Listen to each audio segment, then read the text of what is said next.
মাওবাদ বিকল্প নয় আমাদেরকে শেখাচ্ছ ভাই, যে এই যে পার্টি অফিসে বসে আছে না, এই পার্টি অফিসে 400 জন আমাদের পার্টির খুন হওয়া কর্মীর নাম খালি বাংলার 3টে জেলায়, বাঁকুড়া, পশ্চিম মেদিনীপুর, পুরুলিয়া, 3টে জেলার রাস্তাঘাটে লেখা আছে।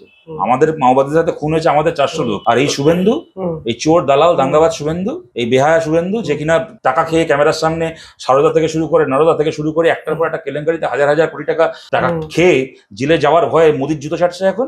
এই জুতো ছাড়া শুভেন্দু মাওবাদীদের দিয়ে আমাদের 400-র উপর কর্মীকে খুন করিয়েছিল 3 বছরে বাংলা 3টে জেলায়। আমাদেরকে মাওবাদ চিনিও না। তখন মাওবাদীরা খুব ভালো ছিল যখন সিপিএম কে খুন করতো। সিপিএম কোনো মাওবাদীর পাশে দাঁড়ায়নি, এটাই বোঝা। আমি আবার ঘুরে ফিরে আসছি তোমাকে, তাহলে কি গাড়িটা চাপা দেওয়ার সময় চিনতেন যে ছেলেটা মাওবাদী, কি ছেলেটা হোচিমিনবাদী, কি ছেলেটা ফিদেল কাস্ট্রোবাদী, কি ছেলেটা নেলসন ম্যান্ডেলাবাদী? চিনতে কেউ? চিনতো না তো। কথাটাকে তখন অজুহাত হিসেবে ব্যবহার করা হচ্ছে। গাড়িটা চাপা দেওয়ার পরে এখন বলছে ছেলেটার রাজনীতি আমার পছন্দ হয়নি, রাজনীতিতে কোনো সমস্যা না পেলে বলতে ছেলেটা চুলের ছাড়টা আমার পছন্দ হয়নি। এগুলো তো দুরাত্মার ছল, এগুলো তো কুযুক্তি।